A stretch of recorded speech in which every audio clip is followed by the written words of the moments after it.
ladies and gentlemen, it's me Abdul Shahbaz Khan, and welcome back to the Sports Site. After some energetic mood के साथ हम इस बार फिर से हाजिर हैं और मेरे साथ मौजूद हैं हसन हुसैन कुरैशी भाई. वेलकम टू द शो नवाब साहब. हम फाइनली सीरीज जीत चुके हैं 3 साल बाद. And how is your feeling? क्योंकि आपने, मुझे याद है जब हमने प्रीव्यू किया था तो आपने कहा था या तो हम जीत जाएंगे या तो आप ये शर्ट पहनना छोड़ देंगे. तो ये आपके अल्फाज थे. अस्सलाम वालेकुम Abdul Rahman, thank you for having me. बिल्कुल, आई थिंक अल्लाह का, एक तो अल्लाह का बहुत शुक्र है कि शर्ट बच गई. सेकेंडली, आई थिंक लोग जो आपका शो पे मुझे देखते हैं कहेंगे शुक्र है भाई कभी कोई अच्छी बात करने आ गया. मनूस हमेशा जब आ रहा होता है कुछ हारे होते हैं. And I feel very privileged. I was in Multan for the second test.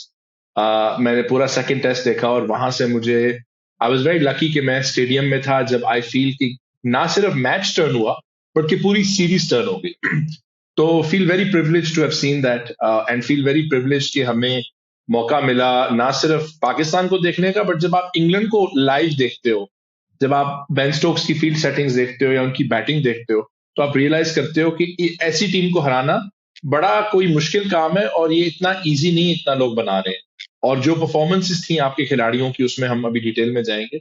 So it feels like a cloud has been lifted from Pakistan, not just Pakistan cricket, from Pakistan. तो बहुत ही जबरदस्त फीलिंग थी और अब एकदम से आपको एक बहुत अरसे बाद एक पॉजिटिविटी आई है जो आई होप जिसको हम हार्नेस करें. पॉजिटिविटी का सिर्फ रिजल्ट से वास्ता नहीं होता, माइंडसेट से भी होता है. और जो पसंद मुझे चीज आई थी कि हमारे प्लेयर्स में एक पॉजिटिविटी नजर आ रही थी जो कि इतने मैचेस हारने के बाद शायद कम ही आपको मिलती है किसी स्क्वाड में. So it was wonderful to see all those performances, wonderful to be there for, we'll discuss it in detail for some very special moments. Very privileged and very happy to have seen it. Hasan, एज के हम series review करें तो मैं पहले match में आना चाहूंगा. मतलब पहला मैच रिकॉर्ड 850 कुछ इंग्लैंड ने पोस्ट किया जिसमें हम ओपोजिशन को हम क्रेडिट देंगे कि जो रूट का 250 प्लस और हैरी ब्रूक का 300, क्योंकि जैसी मर्जी पिच हो एक बैट्समैन का स्कोर करना वो उसके कैलिबर की भी बात होती है और जिस तरह वो खेले एक्सेप्शनल था. लेकिन मैं यहाँ पे बात करूंगा क्योंकि जब हम वो पहली मैच हारे उसमें शान मसूद 6 डाउन हो गए थे. मतलब 6-0 एक प्रेशर चल रहा था. फिर उसके बाद चेंजेस हुई, उस पर भी हम बाद में बात करते हैं.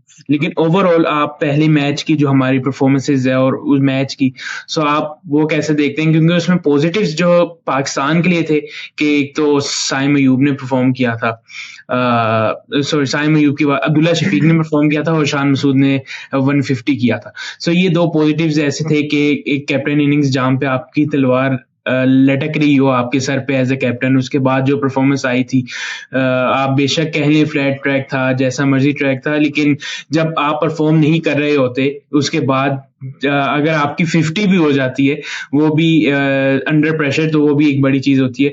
सो ओवरऑल उस मैच से क्या पॉजिटिव से और आपके उस पे रिव्यूज क्या है? आई थिंक देखिए, बिल्कुल आपने सही कहा. अब्दुल्ला और शान की पार्टनरशिप एक पॉजिटिव था. पाकिस्तान का 550 करना एक पॉजिटिव था. बट उसके बाद फिर अनफॉर्चुनेटली वही हमने एक पैटर्न जो देखा. एक तो पहली बात है कि हम आई थिंक काफी लकी थे कि इंग्लैंड ने प्लान नहीं किया 1000 रन बनाने. ये तो आराम से बना लेते हैं. We had no answer to anything that England was throwing at us. और हैरी ब्रूक की जो इनिंग्स है उसकी आप जितनी भी तारीफ करें शायद कम है. और बेशक लोग कहेंगे जी फ्लैट विकेट थी, ये था, आपने फिर भी वो रन बनाने होते हैं. आपने, मैंने, बहुत सारे लोगों ने, हमने किसी ना किसी लेवल पे छोटी से छोटी क्रिकेट भी खेली हुई है ना, वहां पे बॉल बाय बॉल रहना, बॉल के बाद बॉल पे शॉट मारना, रन्स करना, वो भी इंटरनेशनल लेवल पे कोई आसान काम नहीं है. And Joe Root was equally incredible. So I think वो पाकिस्तान की अगर हम देखें तो मायूसी ये होगी कि हमने अपना फर्स्ट इनिंग स्कोर हम इतनी जल्दी 550 पे आउट हो गए. That was a 700 run wicket for Pakistan. और सेकंड इनिंग्स में उस विकेट पे कुछ नहीं था, सिर्फ प्रेशर में आप कोलैप्स हो गए. तो उस वक्त तो I would say Abdul Rahman के वो पाकिस्तान क्रिकेट की शायद मे बी हिस्ट्री की ऑल टाइम लो मोमेंट्स में एक था कि आप 550 करके होम पे इनिंग से मैच हार जाओ. वो रिकॉर्ड बना. इंग्लैंड का हाईएस्ट पार्टनरशिप था, पाकिस्तान में हाईएस्ट स्कोर था, हाईएस्ट नंबर ऑफ, इतने रिकॉर्ड से कि वो रिकॉर्ड्स पढ़ पढ़ के सर में दर्द होगी उसमें. आई थिंक हमारे 5 बॉलर्स ने 100 खाया है, पता नहीं 6 ने खाया. हर किसी को रन्स पड़े। तो बहुत ज्यादा मायूसी थी, और बहुत ज्यादा आप कह लो एक डिसअपॉइंटमेंट के साथ साथ एक फीलिंग होती है इंग्लिश में जब हम कहते हैं फोरबोर्डिंग, कि आपको लग रहा था कि यार ये कैसे बेहतर होगा, यू नो। तो पहले टेस्ट मैच के बाद तो आई वुड से बिल्कुल जितना पाकिस्तान लो हो सकता है पाकिस्तान लो था।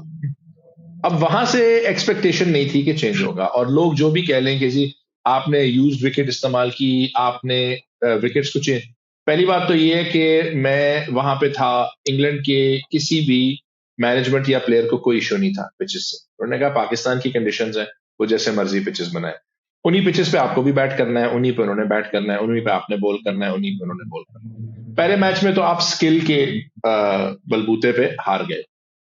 सेकंड मैच में जब आपने चेंजेस किए, अब अगर हम पहले मैच से जल्दी भाग जाएं और सेकंड की तरफ आपकी इजाजत हो तो आ जाएं, तो सेकंड मैच में भी आपको लगा कि पाकिस्तान ने पहली इनिंग्स में स्टार्ट अच्छा था। I was very lucky, Kamran की हमने 100 देखी, साथ वाले ही बॉक्स में उनकी फैमिली थी, उनकी सेलिब्रेशंस देखी। It was incredible the way Kamran went about playing. Saim was looking good for 100। मुझे तो लग रहा था Saim is going to go on and get to his 100। He played very well, he got out to a very poor shot, but फिर थोड़ा सा आपने देखा कि साउथ आउट हो गए, थोड़ा सा लगे कि स्कोर है या नहीं है। और फिर इंग्लैंड की पहली इनिंग्स में मुझे अभी भी याद है अब्दुल रहमान कि जब क्रॉली का रन आउट साजिद से मिस हुआ, जब उनकी एल्बो लग गई और वो रन आउट ना हो सका, तो मुझे लगा यार साजिद के लिए तो ये बड़ा टफ। मतलब साजिद शुरू से इंग्लैंड प्लेयर्स के अंदर घुस रहे थे, उनसे पंगे ले रहे थे, बट आपको लग रहा था कि यार डकेट स्वीप पे स्वीप मार रहा है, हम मार खा रहे हैं। 211 पे इंग्लैंड के 2 आउट थे, डकेट 100 पे था, आपको नहीं लग रहा था कि आप किसी तरह इस मैच में वापस आओ। Then Sajid and Noman combined for an incredible spell. उस स्पेल के टाइम पे ना सिर्फ मैच बदला बल्कि सीरीज बदल गई। एंड आई थिंक उसके बाद से इंग्लैंड को भी एक तरह से आप कह लो, उससे पहले उनको स्पिन से कोई नाइटमेयर्स नहीं आ रहे थे, बट सडनली उनके माइंड की बैक में आ गया, स्टोक्स भी आउट हो गए, रूट भी आउट। हैरी ब्रुक पहली दफा जिंदगी में पाकिस्तान को 100 ना मार सके, यू नो। तो वहां पे सीरीज चेंज हुई, मैच चेंज हुआ, और उसके बाद एक किस्म की पाकिस्तान को असेंडेंसी मिली।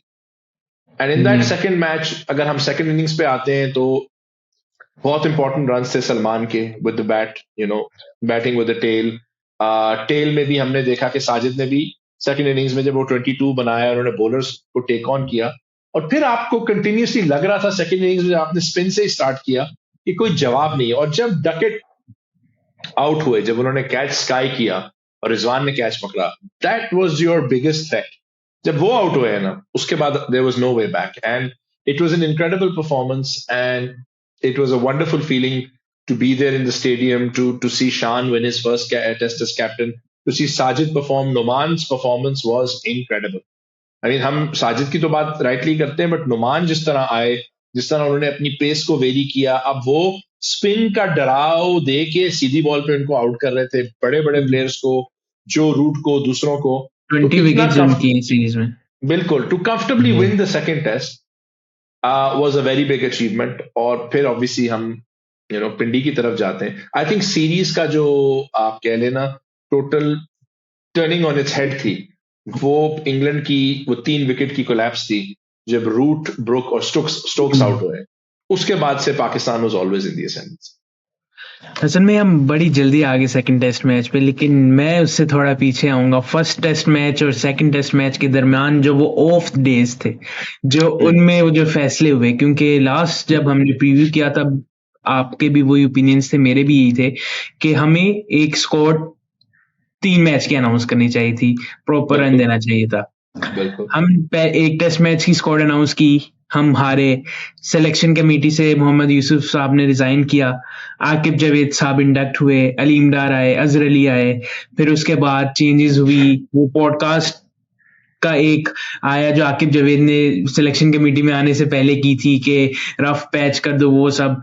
पिच चेंज हुई, हमारा फ़ॉर्मूला था उसको बदला गया, क्योंकि जब हमारा ये सीज़न स्टार्ट हुआ तब यही फ़ॉर्मूला आ रहा था कि हमारे पास स्पिनर्स नहीं है, हम ग्रीन टॉप पे जाएँगे, हम पेसर्स पे रिलाय करेंगे। लेकिन फिर बात हुई थी कि हमारे पेसर्स इतने अरसे से लॉन्ग फॉर्म खेले ही नहीं थे कि वो इतने इफेक्टिव नहीं नज़र आ रहे थे ओपोनेंट्स के अगेंस्ट, जैसी मर्ज़ी कंडीशंस थी। उसके बाद आपने पूरा फ़ॉर्मूला चेंज कर दिया, मतलब पहली बार हुआ कि आपके पेसर ने टेस्ट मैच में बॉलिंग ही नहीं करवाई। आप एक पेसर के साथ गए। ये सब चेंजेस हुई और आपने एक बोल्ड डिसीजन लिया, आपने बाबर आजम को ड्रॉप किया, जो कि एक हमारी चाहत भी थी कि अगर नहीं परफॉर्म हो रही तो रेस्ट दिया जाए। लेकिन मैं उस पे भी आपको ओपिनियन मांगूंगा कि एक मिड सीरीज में एक स्टार बैट्समैन को ड्रॉप करना ये भी कैसा था, और लेकिन वो चेंजेस पाकिस्तान के लिए इफेक्टिव हुई और शाहीन और नसीब को ड्रॉप किया। उसके बाद हमने सिर्फ 2 स्पिनर्स के साथ पूरा, ज़ाहिद भी थे लेकिन हमें ज़ाहिद बस थोड़े-थोड़े नज़र आए थे, क्योंकि सिर्फ 2 स्पिनर्स के साथ हमने पूरे 2 टेस्ट मैच खेले अगले। ये जो फैसला था और ये जो इंडक्शन थी, ये कैसी है, और साथ में इसके साथ एक और चीज़ ये भी हुई थी कि शान मसूद और जैसन गिप्सी से अथॉरिटीज़ ले ली गई थी, और कोच ने तो ये भी बोला प्रेस में कि I am the on the match day strategic. तो ये फॉर द लॉन्ग रन ये कैसा है हमारे सिस्टम के लिए, और इससे मतलब हम रिजल्ट तो नजर आया, हम 2-1 जीते सीरीज, लेकिन लॉन्ग टर्म कैसा, क्योंकि आप कोई भी कोच आता है, आप उसके पास सिलेक्शन करने के लिए उसके पास कुछ करने की अथॉरिटी ही नहीं है, वो सिर्फ मैच डे स्ट्रेटेजिक है। तो ये कैसा है अगर हम लॉन्ग टर्म देखते हैं, आगे भी अगर हम दे देते हैं सारी पावर आकिब जावेद को, ये जो भी सिलेक्शन कमेटी, तो क्या हमारी क्रिकेट ऐसे प्रोग्रेस करेगी? तो देखें अब्दुल रहमान, एक तो बड़े अच्छे सवाल पूछे हैं आपने, काफी ज्यादा डिफरेंट चीजें हैं, तो कोशिश यही होगी कि इन सारों को कवर करें। मैं बाबर के ड्रॉप होने के फेवर में नहीं था, क्योंकि आई बिलीव कि या तो आप उनको सीरीज से पहले ड्रॉप करें या सीरीज के बाद ड्रॉप। आपने कामरान पे प्रेशर डाला और आपने किसी तरह से सजेस्ट किया कि आपकी जो टीम की परफॉर्मेंसेस थी उसकी जो कारकर्दगी थी उसकी वजह बाबर का फेलियर था, जो कि गलत बात होगी, क्योंकि बाबर एज अ प्लेयर खेले, 11 खिलाड़ी होते हैं। he was he has been an incredible player for Pakistan and he will still be an incredible player for Pakistan। का बुरा पैच चल रहा है, there is no doubt, but आप उनको सीरीज से पहले ड्रॉप कर दें। सीरीज के दौरान मैं उसके हक में नहीं था, I stand by that decision. आपने कप्तान और कोच से उनकी सिलेक्शन पावर ले ली, मैं उसके भी खिलाफ था, सिंपली बिकॉज आई बिलीव कप्तान और कोच के पास वो अपनी ओपिनियन देने का राइट होना चाहिए। कोई भी कप्तान कहे कि जी मैं फील करता हूं कि मुझे ऐसा प्लेयर चाहिए या ऐसा प्रोफाइल ऑफ प्लेयर चाहिए या ये पर्टिकुलर प्लेयर चाहिए, कप्तान को आपको इतनी एम्पावरमेंट देनी चाहिए और सिलेक्शन कमेटी के पास वीटो होना चाहिए, या कि कप्तान की डिसीजन से डिसएग्री करें बट उनकी राय आपको लेनी चाहिए। ये मैं इस बात से भी डिसएग्री करता हूं कि आपके पास स्पिनर्स नहीं थे, जो हमने कहा बिल्कुल थे। आपके पास नुमान बड़े अरसे से परफॉर्म कर रहे हैं, साजिद परफॉर्म करके आए हैं, अबरार हम ये ना भूलें कि डोमेस्टिक क्रिकेट में परफॉर्म करके पाकिस्तान के लिए इंग्लैंड के खिलाफ पिक हुए थे। तो ये लोग तो आपके पास परफॉर्म कर रहे थे। मोहम्मद अली डोमेस्टिक की परफॉर्मेंसेस पे पिक हुए थे, खुरम शहजाद और आमिर जमाल डोमेस्टिक के परफॉर्मेंसेस पे पिक हुए थे, तो प्लेयर्स आपके मेहरान पास हो। थे।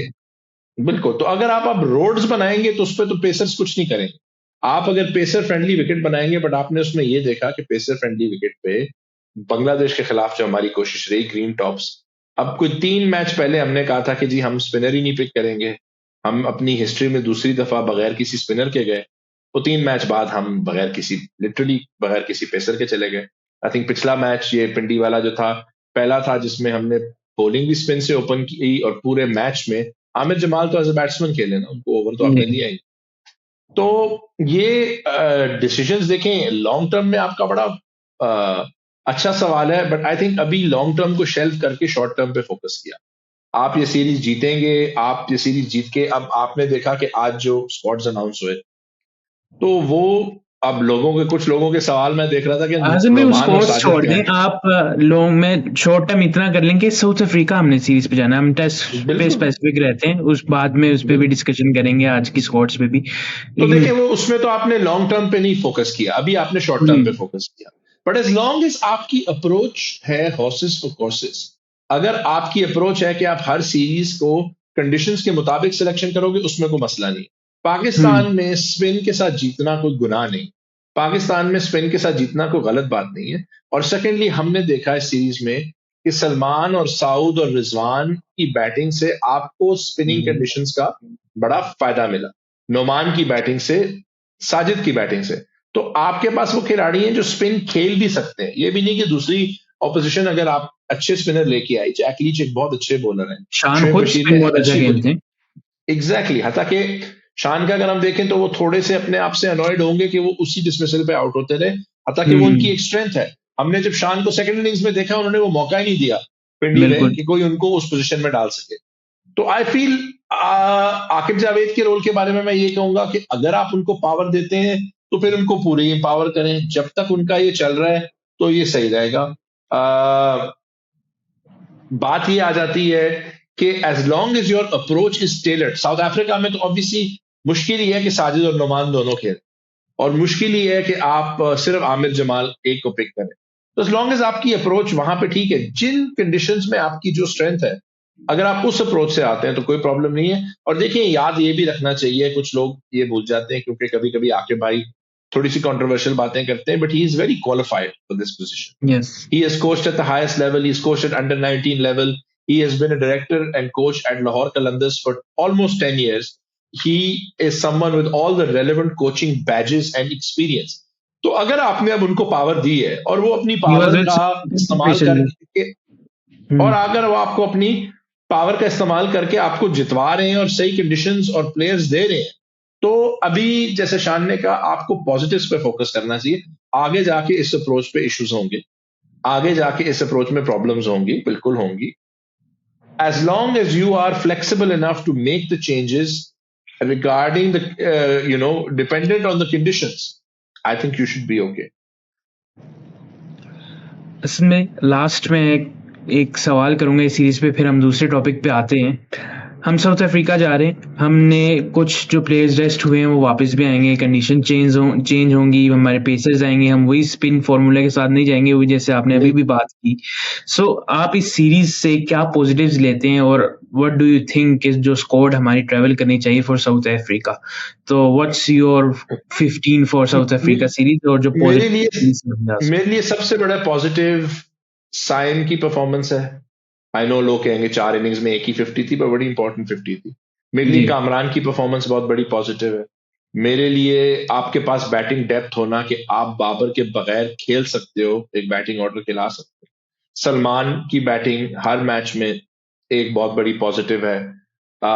रिजवान की कीपिंग एक ट्रमेंडस पॉजिटिव है। हमने देखा कि जेमी स्मिथ जो कि एक बड़े जबरदस्त प्लेयर हैं, उनसे जो कैच ड्रॉप हुआ साउथ का, और उनसे जो सलमान के चांसेस मिस हुए, पाकिस्तान ने कैपिटलाइज किया। रिजवान से आपको कोई ड्रॉप्स नहीं मिले, बड़ी स्मार्ट स्टंपिंग्स मिली, और बिहाइंड द विकेट्स हमारे वो व्यूअर्स जो पश्तो बोलते हैं और समझते हैं, अगर आप उनकी बातें सुने तो उसमें बहुत ज्यादा टेक्निकल एडवाइस था, स्पेशली साजिद को। तो बिल्कुल। Rizwan was a big, obviously Sajid and Noman's performance is a huge positive. Shan की कैप्टनसी पॉजिटिव है कि आपने अपने स्पिनर्स को बैक किया। जब हमने देखा कि स्पिनर्स को थोड़े से रन्स भी पड़े, आपने स्ट्रेस नहीं लिया। आपने ये नहीं कहा अच्छा कि हम एक एंड से नेगेटिव लेंथ पे बॉलिंग करना शुरू कर देंगे। आपके पास ये काफी पॉजिटिव्स हैं। अब आगे चलते हैं साउथ अफ्रीका के लिए। Tough calls have to be made. I feel Pakistan should rest Shaheen Shah Afridi from red ball cricket till after the Champions Trophy. Shaheen को रेड बॉल क्रिकेट खेलने की इस वक्त जरूरत नहीं है। उनको जरूरत है कि वो अपना रिहैब करें, अपनी फिटनेस बिल्डअप करें, क्योंकि शाहीन इन विकेट्स पे अगर 120 130 पे बॉलिंग कर रहे हैं तो आप शाहीन को हार्म कर रहे हो। और शाहीन एक once in generation cricketer, is a special cricketer. तो आप उनकी वर्कलोड बिल्डअप करो शॉर्टर फॉर्मेट्स में। I think Naseem and Mir Hamza are good enough. ये मैं नहीं कह रहा आप साउथ अफ्रीका में जीतेंगे। याद रहे कि Sri Lanka remains the only subcontinent country to win a series in South Africa. Pakistan नहीं जीती, इंडिया नहीं जीता, बांग्लादेश नहीं जीते। तो आप मीर हमजा और Naseem would go for me, Aamir Jamal would go. Khurram Shahzad के पास तो स्किल सेट है कि वहां पे डिफरेंस, आप दोनों स्पिनर्स लेके जाएं, वेदर दे स्पिनिंग कंडीशंस और whether you pick one. I think they both earn that right to play red ball cricket. Rizwan obviously as your keeper. And batting wise, I think आपकी जो batting lineup खेली है, plus Babar, you need Babar there, you need Babar's experience in South African conditions. अगर आप सबको याद होगा जब बाबर ने डेल स्टेन को वो चौके लगाए थे, तो that's when we kind of knew Babar the test batsman has arrived. Babar का एक्सपीरियंस बड़ा जरूरी होगा। जैसे आपने बात की जाहिद की, मैं तो कहूंगा लास्ट मैच में तो हम 9 खिलाड़ियों के साथ खेल रहे थे, क्योंकि जाहिद की भी इतनी यूज नहीं पड़ी, आमिर की भी आपको इतनी यूज नहीं पड़ी, तो आपने थोड़ा बैटिंग ऑर्डर जो है साउथ अफ्रीका के अगेंस्ट उसको स्ट्रांग रखना है। So your 15 should be, as long as I feel you rest Shaheen Shah Afridi. Don't take him to South Africa. Let him spend that time working on getting back to his best. And Naseem, Mir Hamza, Amir Khurram is a good enough pace attack. आपके पास 2 off spinners हैं। I don't think आपको अबरार को ले जाने की जरूरत है South Africa. And Babar should be back and Hureira should also be part of the mix. And I think अब थोड़ी सी स्क्रूटनी आती है अब्दुल्ला शफीक के role. Can Abdullah continue to, you know, technical issues ज्यादा लग रहे हैं, is an incredible player, but वो टेक्निकल इश्यूज ज्यादा लग रहे हैं। तो क्या आप बिग कॉल लेते हैं कि अब्दुल्ला को ड्रॉप करके शान से ओपन करते हैं और आप बाबर को टीम में वापस ले आते हैं? So lot of questions if we stick to red ball cricket, but the changes I'd like to see is that I'd like Shaheen to be rested and Mir Hamza to be brought in. And I think Mir Hamza, Naseem are good enough along with support from Amir, and I can see Noman Ali playing in South Africa. He's a good player. उन्होंने अपनी batting का से भी दिखाया। और अगर आपको spinning wicket मिल जाती है, who knows, maybe you go in with 2 spinners. तो उस स्टोर के लिए बिल्कुल my main takeaway would be कि शाहीन को रेस्ट करें और बाबर को वापस लेके आएं और नसीम को। लेकिन बाबर के आने से एक क्वेश्चन जो खड़ा होता है वो यही है कि आप बाबर को एडजस्ट कैसे करेंगे। वही जो आपने बात की कि अब्दुल्ला शफीक को ड्रॉप करना पड़ेगा, कि शान एज अ ओपनर हैं, क्योंकि जो पोजीशन आ रही थी कि शान मसूद की आप कैप्टनसी आप 2 मैचेस के लिए आप ड्रॉप नहीं कर सकते। Saud Shakeel recently 135 man of the match. So वही जो गैप नजर आता है कि आप कामरान गुलाम को ड्रॉप करेंगे जिन्होंने आते साल डेब्यू पे 100 किया। वो देखिए, वो बात तो आपकी सही है, बट अब प्रॉब्लम ये है कि अब आप कामरान को अगर ड्रॉप भी करते हैं या रेस्ट करते हैं, क्योंकि साउथ अफ्रीकन कंडीशंस में कामरान इतना नहीं खेले, but I think Kamran is deserved space now. He deserves a run of 10-12 games. जिस तरह आपने साउथ को बैक किया, अब्दुल्ला को बैक किया, बाबर को आप एज अ स्पेयर बैटर भी लेके जाते हैं। खुदा ना खास्ता कोई इंजरी होती है तो वहां हो सकता है। देखिए, बाबर अब उस पोजिशन में है कि Babar is now the one, उन पे ओनस है to fight his way back into the team, and Babar is good enough to do it. लेकिन हसन में बात यही है कि बाबर का हमने बोला है कि बाबर इज रेस्टेड, तो अगर हम उसे एज ए स्पेयर बैट्समैन लेके जाएंगे तो कुछ सवालिया निशान भी आएंगे। देखिए, सवालिया निशान तो कब नहीं होते अब्दुल रहमान। पाकिस्तान क्रिकेट का तो दूसरा नाम ही सवालिया निशान है। हर किसी को किसी ना किसी टाइम पे प्रॉब्लम होती है। आप अगर बाबर को एज ए स्पेयर बैटर नहीं लेके जाते तो आप बाबर के ऊपर कोई मेहरबानी तो नहीं कर, ना आप टीम के ऊपर मेहरबानी करें। जब आपके पास एक प्लेयर है जो world class on his day है और जो आपकी बैटिंग को इतनी डेप्थ देता है, अगर अब्दुल्ला फेल होते हैं पहले टेस्ट मैच में और आपको लगता है या आपको खुदा ना खास्ता इंजर हो जाता है, you want a player of Babar's calibre to be able to step in, या कि आप हुरैरा को मुश्किल कंडीशंस में थ्रो इन करके डेब्यू देंगे। So I think for me it's a no brainer कि Babar goes whether as a spare batter, या अगर आप टीम को रीच देखें। मेरी नजर में तो जो हमने पिछले 2 मैचेस में टीम पिक की थी, जाहिद की जगह बाबर को खिला सकते थे आप, आपको फील ही नहीं होना था। जाहिद ने तो जो ओवर कराया, and this is not being unfair on Zahid because he is a wonderful player, but उनका बस वो इम्पैक्ट ही नहीं रह सका। तो अब आपके मिनिमम 3 से 4 चेंजेस तो होंगे इस 11 में जो अभी रेड बॉल खेली है। आप साजिद और नुमान में से एक ड्रॉप होंगे, जाहिद ड्रॉप होंगे, आपके दो खिलाड़ी तो यहाँ पे निकल आएंगे, आपको उनकी जगह बॉलर्स लाने पड़ेंगे। चले नसीम आ जाते हैं और मीर हमजा आ जाते हैं, बट आपको बैटिंग को भी थोड़ा सा रिजेक्ट पोटेंशियली करना पड़ेगा। So I would take Babar all day long as a spare batsman और as part of the squad. I think he's good enough to play 3. I think he's good enough to play 4. And वो जिस position पे भी batting करेंगे, maybe the South African conditions with something to prove brings the best out of Babar again. So मेरे लिए तो it's a no-brainer taking him along.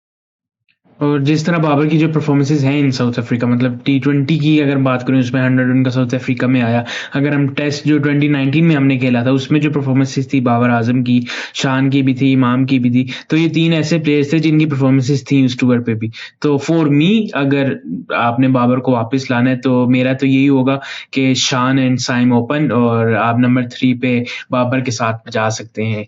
So let's move forward. आज कुछ अनाउंसमेंट हुई, बहुत कुछ हुआ आज। पहले सेंट्रल कॉन्ट्रैक्ट अनाउंस हुआ, फिर स्क्वाड अनाउंस हुई, फिर उसके बाद एक मेन चीज़ होगी, तो हम उल्टा ही चलेंगे। Mohammad Rizwan appointed as white ball captain and Salman Ali Agha is the vice captain. So सबसे पहले तो congratulation to you as well कि मोहम्मद रिजवान मुल्तान सुल्तान के पाकिस्तान टीम के कैप्टन बन चुके हैं and you have spend a time with him.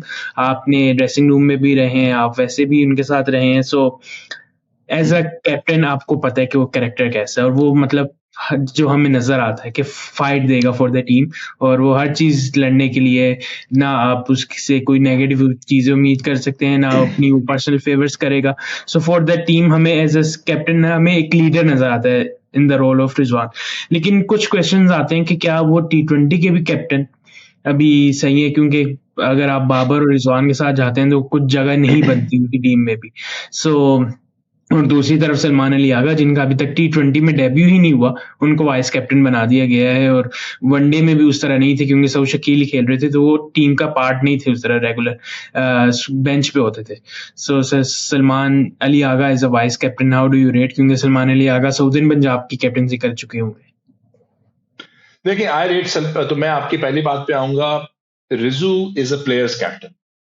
Rizwan जो है अपने प्लेयर्स को बैक करते हैं, उनको इंकरेज करते हैं, और रिजवान अपनी टीम को फुल सपोर्ट देते हैं। As a captain he is very calm. He is someone जो कि अपने प्लेयर्स में बहुत बिलीफ डालते हैं। जब प्लेयर्स का अगर कोई बुरा वक्त चल रहा होता है या परफॉर्मेंस अच्छी नहीं चल रही होती, तो आप कभी नहीं रिजू को देखेंगे कि वो ओवर एनिमेटेड हो रहे हैं या बुरी लैंग्वेज यूज कर रहे हैं। वो बड़े काम तरीके से अपने प्लेयर्स को बैक करते हैं, बैटिंग में, बॉलिंग में, फील्डिंग में। I feel is a very aggressive captain. T20 के हवाले से आपने पूछा, तो अगर हम दो मैचेस या 3 मैचेस के रिजल्ट चेंज कर दें, तो ही is a 4 time potential 4 time PSL winning captain. वो 4 कंसेक्यूटिव फाइनल्स में, जब से उन्होंने मुल्तान की कप्तानी संभाली है PSL में, Multan has always reached a final, जो कि बहुत बड़ी बात है, and always finished in and around the top 3। हम आई थिंक पहले साल पता नहीं कैसे टॉप 3 में पहुंच गए, जब हम most of the time 6th पे थे, बट उसके बाद हमने टॉप किया लीग को, हम सेकंड भी आए लीग में, हमने फिर सेकंड आए। तो रिजवान के T20 क्रेडेंशियल्स तो मैं नहीं डाउट करता। I do believe one day cricket is Rizwan best format as a player. उनका सबसे बेहतरीन फॉर्मेट जो उनको सूट करता है, वो 4 पे बैटिंग करें। He has the ability to accelerate, he is a good player against spin. I think कप्तानी में आपको रिजवान नजर आएंगे। पहली बात तो है, it's a deserved promotion. Rizwan की कोई लॉबी नहीं है, रिजवान की कोई PR नहीं है। रिजवान परफॉर्मेंस की बेसिस पे आते हैं। रिजवान इज समवन हु, जैसे आपने कहा, is a fighter. He will give everything for his team, for his players, for his country. Rizwan is a patriot. He is someone जिनको बहुत प्यार और लगन है पाकिस्तान से, और जिनका डिजायर है to improve. Secondly, I feel it's a good choice because is very well respected. आप जिस खिलाड़ी के पास भी चले जाए, nobody has a bad word to say about Rizwan. He's highly respected. He's liked by the players. तो रिजवान का तो बनता है। Salman Ali Agha I feel has all the tools to do very well. आज सुनने में आ रहा था कि मोस्ट प्रॉब्ली जिम्बाब्वे में कैप्टन वही होंगे, रिजवान नहीं जाएंगे। I am in favour of that. Give him that opportunity against bilateral series को वर्ल्ड कप मत समझें। Bilateral series specially against, with the greatest of respect to Zimbabwe, lower ranked teams, is an opportunity to test your bench strength, is an opportunity to test your players metal। अगर आप players को chance ही नहीं देंगे, तो जब वो game में आएंगे आपको कैसे पता चलेगा। तो आपने बात की, हमने बिल्कुल सलमान को सदर्न पंजाब में उनको कैप्टन करते हुए भी देखा। Again very sensible guy, very intelligent. I do believe he, Islamabad United के साथ उन्होंने दिखाया he is well suited to be a T20 player. I think one day cricket में भी वो बड़ा इंपॉर्टेंट उनका रोल है। He can be a finisher, he can be an anchor, he can bowl those overs, he's an excellent fielder।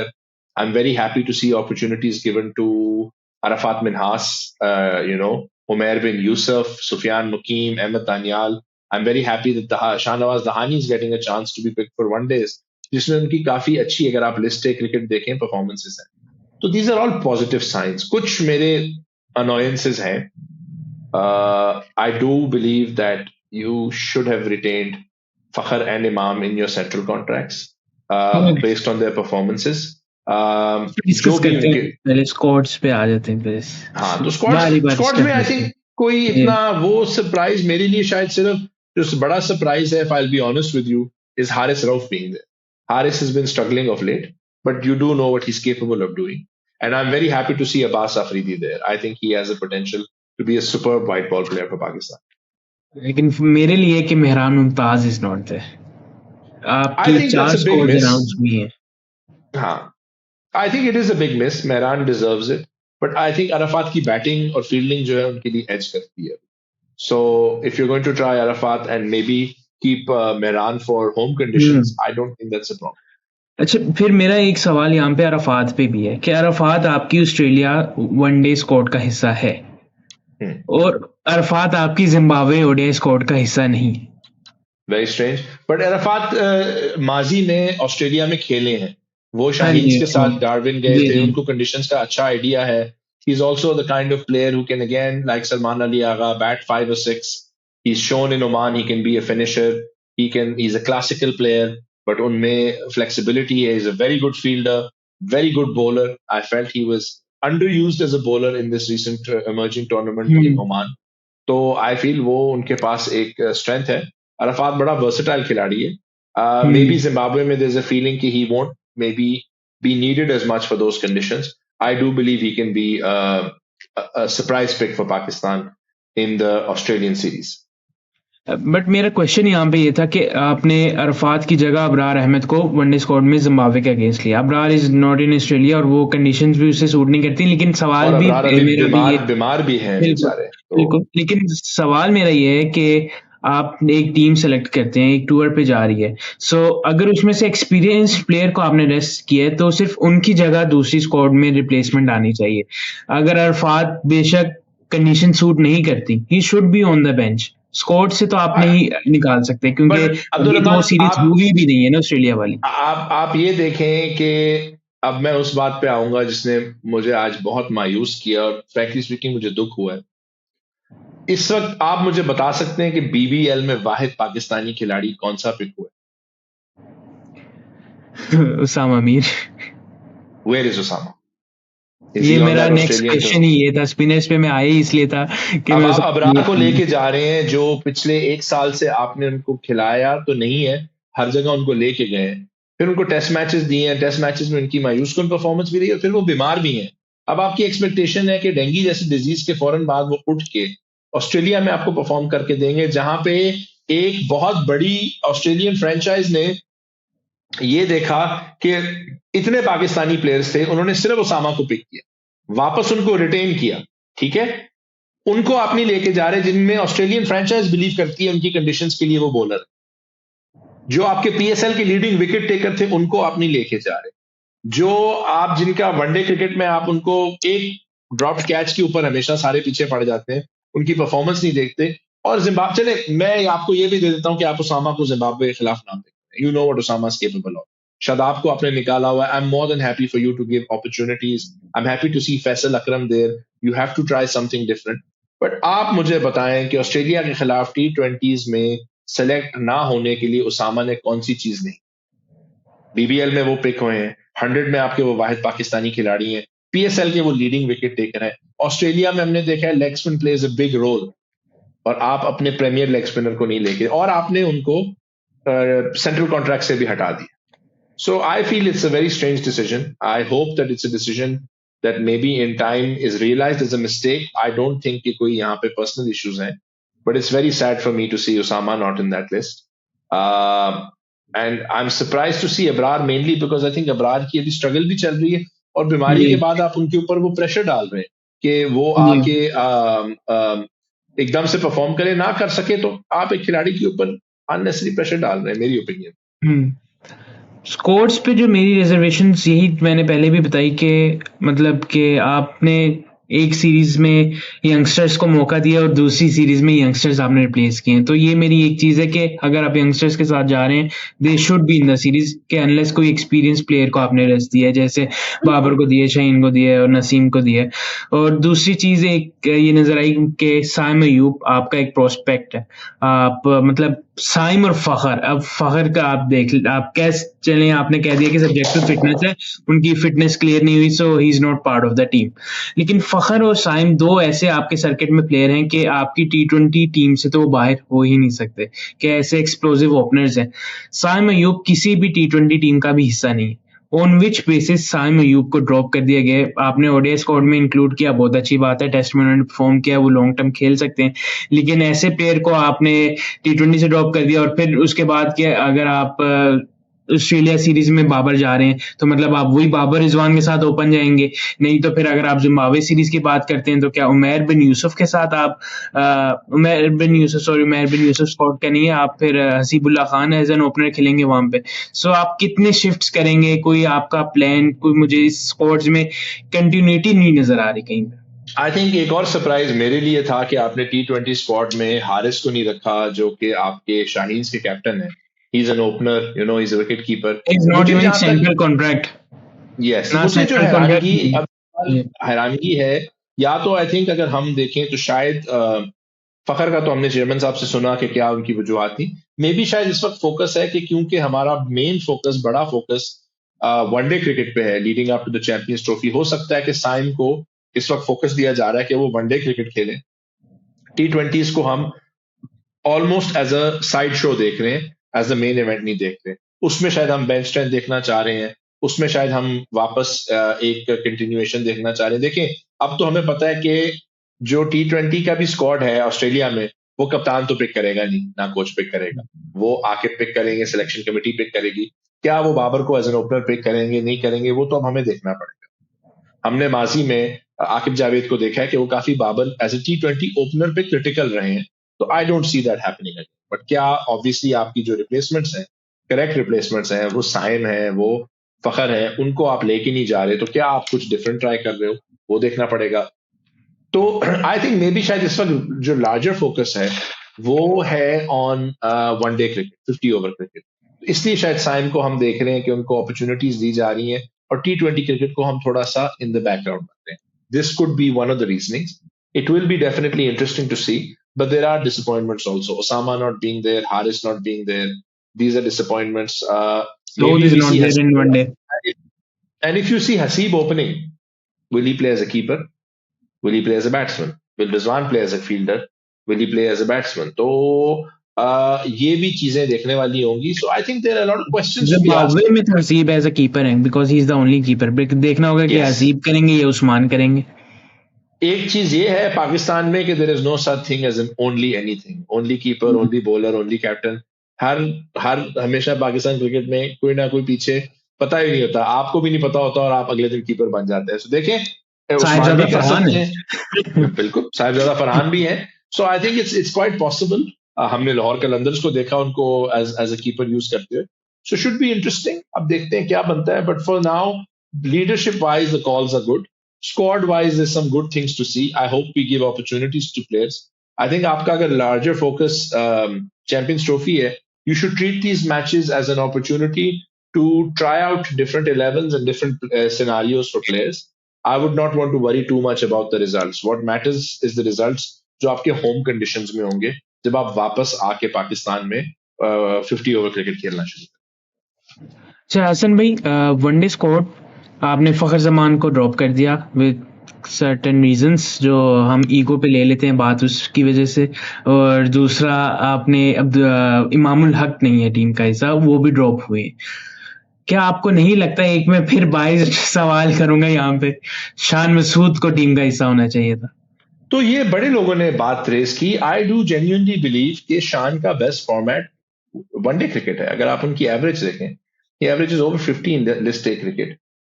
Not just as an opener, but even as a number 4, someone who's very good in the middle overs. But I think Pakistan cricket ने शायद ये decision ले लिया है to move on from Shan as a white ball player and let him focus on his red ball career.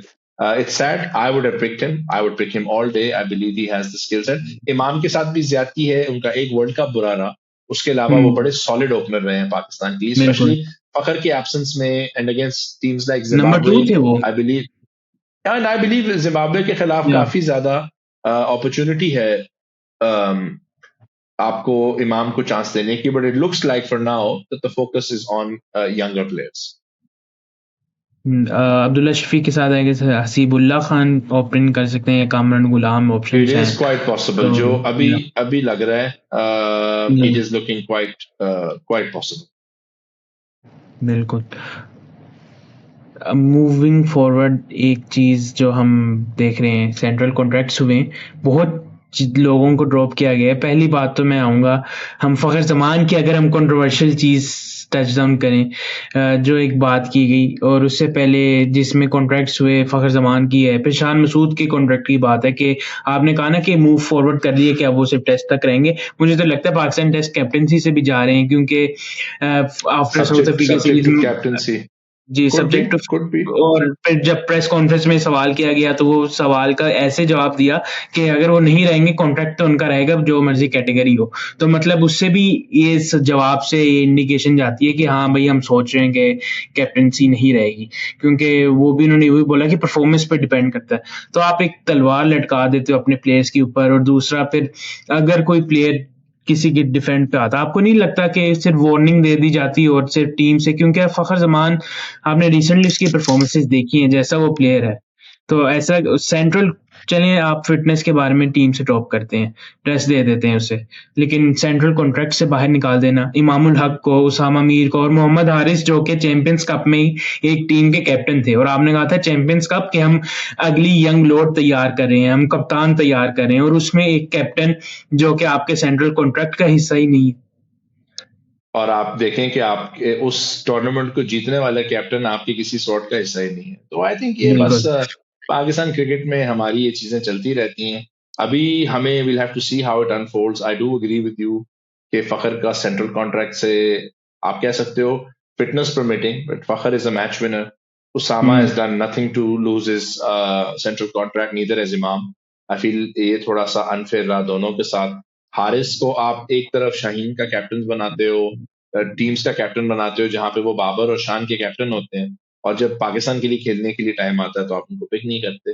सो अब हमें इन चीजों को देखना पड़ेगा Abdul Rahman. For now there certainly issues that are raised, but we'll have to see how things pan out. Maybe hopefully these players get an opportunity if the others don't perform, but for now I think we'll just have to wait and see how these decisions pan out.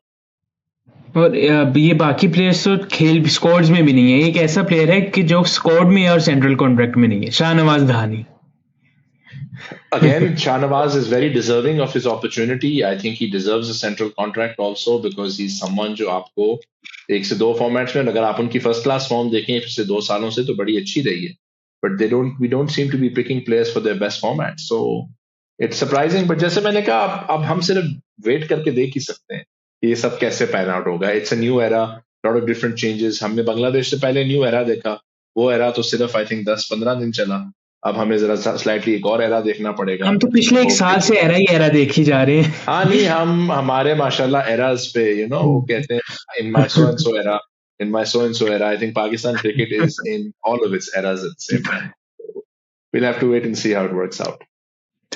अच्छा हसन भाई, एक player है हमारा Mohammad Wasim junior, जिस T20 ICC tournaments में गया हमेशा performance दी है। अगर आपके पास उसकी कोई फिटनेस पे कोई अपडेट है कि क्या वो सिर्फ फिटनेस की नहीं, वजह से ड्रॉप मेरे हुए? पास कोई अपडेट नहीं है। मैं खुद बड़ा हैरान हूँ कि आपने एक प्लेयर को इतना टाइम दिया, उसको डेवलप किया, आपने उसको देखा, उसके परफॉर्मेंसेस को। He's an excellent lower order batter. He bowls really good Yorkers. He's fast. He's good in the field. It is a bit surprising कि वो कैसे नहीं, बिल्कुल ही in the reckoning नहीं है। Can only hope to see him again. I'm very happy to see Hassan back. At least we're ji finally going for someone with some pace, and I hope उसको आप सही तरह से use करें performances पे. But yeah, I feel if we had opportunities for Mohammad, एक ये भी है कि mitigating circumstances हैं कि आप एक टाइम पे limited squad ही pick कर सकते हैं, आप 40 बंदे का squad तो pick नहीं कर सकते। But I would like to see these players given more opportunities. Maybe लेकिन there is something we don't know, हम्म, वो हमें check करना पड़ेगा। लेकिन हसन भाई लिमिटेड स्क्वाड तो तब है ना कि जब आपका Mohammad Wasim should be the first priority after Shaheen, Naseem and Haris, क्योंकि वो आपका फोर्थ पेसर था इन द आईसीसी टूर्नामेंट्स, और ऐसा कुछ तो हमें नजर नहीं आया कि उसकी परफॉर्मेंसेज ना हो, क्योंकि हमने ये देखा था हसनैन के साथ भी। पहले हसनैन 2019 से टीम के साथ थे, लेकिन उनकी थोड़ी सी डिप आई, इंजर्ड हुए, उनके एंगल का भी इशू आया था, बैन भी हुए थे। तो उसके बाद जब वो वापस आए उनको पूरा सिस्टम में जाके जाके वो फिर परफॉर्मेंस करके फिर दोबारा अभी टीम में आए हैं। तो ऐसा फिर वसीम जूनियर के साथ भी होगा कि वो इंजर्ड हुए हैं तो फिर वापस दोबारा जाएंगे, मतलब इसका तो फिर फायदा नहीं है कि वो टीम के साथ, ऐसा नहीं है कि उस टीम के साथ सिर्फ टीम के साथ थे, उन्होंने परफॉर्मेंस दी। आप ऑस्ट्रेलिया वर्ल्ड कप देख लें, आप इंडिया में जिस तरह वो पिचेस पे जाके जिस तरह वो बैट्समैन को उन्होंने काबू किया हुआ था, सो ये यहाँ पे तो बात ही नहीं आ जाती ना कि स्क्वाड की लिमिटेशंस की। ही शुड बी और first priority. Should be, but हमने हमेशा देखा है अब्दुल रहमान के प्रायोरिटीज पाकिस्तान क्रिकेट में जो है ना वो चेंज करती रहती हैं according to who is in charge and where they in charge. So for now I think वही है कि लिटरली आई थिंक हम में से किसी को कोई आइडिया नहीं होगा क्या हो रहा है। We just have to wait and see and hope for the best and hope जिन प्लेयर्स को मौका दिया they do well. If Pakistan specially in Australia can come away with positive results then we'll know कि all of this is working out for the right cause.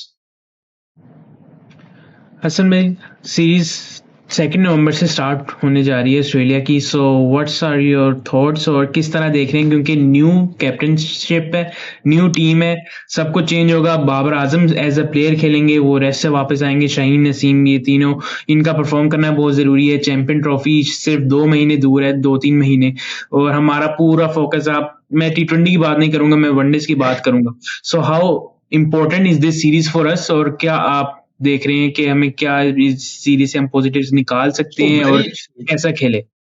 very important for Pakistan. I'd like to see Pakistan go out there, take this opportunity against a team जो हमें बहुत dominate करती है। One can hope कि Australia की एक नजर border Gavaskar series पे हो, उनका मूड हो थोड़ा सा यंग प्लेयर्स, बट उनके यंग प्लेयर्स भी जो खेल रहे होंगे, अगर हम एरन हार्डी की बात करें या अगर हम जॉश और तो इंग्लिश की अनाउंस हो बात चुकी है, करें, आई गेस। ऑस्ट्रेलिया की, जी जी। can you run me through it? So I've not had a chance to see their squad, but I'd be very keen to know कि उनको कैसे लगता है ये सब होगा। ऑस्ट्रेलिया के जो यंग प्लेयर्स खेल रहे हैं उनमें उनको पैट सबसे बड़ा कमिंस, ओके ठीक है। पैट कमिंस, सीन एबट, कोपर हैं, फिर उसके बाद जेक मैग्रॉक हैं, फिर एरन हाँ हार्डी जी। हैं, जोश हेजलवुड है, जोश इंग्लिश हैं, Marnus Labuschagne, Glenn Maxwell, Matthew short, Steve Smith, Mitchell Starc, Marcus Stoinis और एडम जैम्पा। अच्छा, फुल स्ट्रेंथ गई है ऑस्ट्रेलिया। जी। अच्छा, अब जरा ओडीआई बात स्क्वाड। थोड़ा चेंज हो जाती है। They've gone full strength. Acha, again, now Pakistan, if they can get a positive result against this Australian lineup, then you know you're doing the right thing because वो full strength आ रहे हैं। वो आपको, they're not taking the series lightly. वो test series पे focus नहीं कर रहे। That's their best team. That's their best 11, best 14, best 15. सारे हैं। पाकिस्तान क्रिकेट के लिए काफी चैलेंजिंग होगा यहाँ पे। कोई भी positive result, and I would consider a positive result a close series or inshallah ideally a series win. Pakistan has to, they will be, ये बहुत बड़ा टेस्ट होगा पाकिस्तान क्रिकेट का because you'll be taking on the best of Australia. A positive result here, but even a negative result, God forbid, अगर आप negative result होता है, आप वाइट वॉश हो जाते हो, जो कि हमारी टीमें ऑस्ट्रेलिया में माशाल्लाह काफी रेगुलर लेवल पे हो रही होती हैं। So I would like to see a change in philosophy and a change in mindset. अगर हम अटैकिंग क्रिकेट भी खेल के हार भी जाए, I wouldn't be too disturbed about that. जैसे मैंने कहा, अभी आपका इन द मीडियम टर्म जो फोकस है, मीडियम टू शॉर्ट टर्म, वो चैंपियंस ट्रॉफी में अच्छा परफॉर्म करना है। सो इन मैचेस में अगर आपको कुछ सीखने को मिलता है या कुछ करने को मिलता है, it's not the worst thing in the world. बिल्कुल। सो लास्ट में आपसे प्रेडिक्शंस लूंगा, फन, और इस पे हम एंड करेंगे। Hi, these are going to be a lot of fun, हाँ? जितने लोग वेट कर रहे होंगे। देखें, I'll be very honest. I don't see us winning in Australia. I don't want to give exact predictions. I think हम T20 series में अच्छा कर सकते हैं. I would be very surprised if we go on and win the one-day series. I hope I'm proved wrong. For Zimbabwe, I would expect us to win both the series. We're good enough to do it. And if we don't do it, I'd be very disappointed, even with a young squad. So I think हमारा focus होना चाहिए to do well in Australia to the best that we can. Look to fight more in T20 because उस format में ज़्यादा करीब हो जाता है. And I would imagine कि Zimbabwe, I'd like us to win both series. In Australia, I'll take if we don't win if we lose by close margins. At this moment in time, I'll take. बिल्कुल, और देखना होगा कि आके ball, ये गहरी ball, ये किस तरह खेलती है, क्योंकि न्यू Exactly. फॉर्मेशन है। अब देखना पड़ेगा आके बॉल है या गहरी बॉल है या रिजू बिल्कुल। Ball. So we'll have to learn all about it.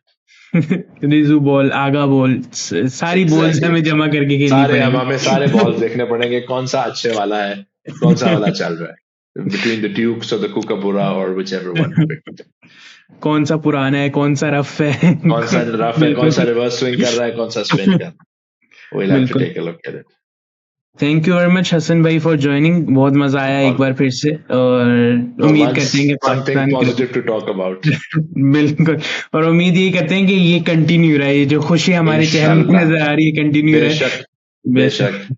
लोग ये ना देख रहे हो कि देखो ये है फैन की हालत बिफोर और ये आफ्टर तो ऐसे ना कर रहे हो सो होपफुली टेक बिल्कुल, it in a good way क्योंकि जब वो शान मसूद की वो जो शॉट थी और जिस तरह वो गले मिला अब्दुल्ला शफीक से, literally tears in my eyes था वो आई मोमेंट थिंक आई थिंक एक में। मोमेंट था कि वो एक कैथारसिस था हमारे लिए and it was just beautiful to see बहुत अरसे बाद 3 साल ऑलमोस्ट 4 साल बाद to see us win बिल्कुल a test series at home. It was a great way to end a drought. वो बिल्कुल खुशियों की बारिश थी बिल्कुल, और उम्मीद करते हैं कि आइंदा भी कंटिन्यू रहे। जिसने ट्यून इन किया, लाइक करें, शेयर करें, सब्सक्राइब करें और हमें सोशल मीडिया पे फॉलो करें। फिर मुलाकात होगी, फिर बात होगी, तब तक ले दीजिए इजाजत। अल्लाह हाफिज।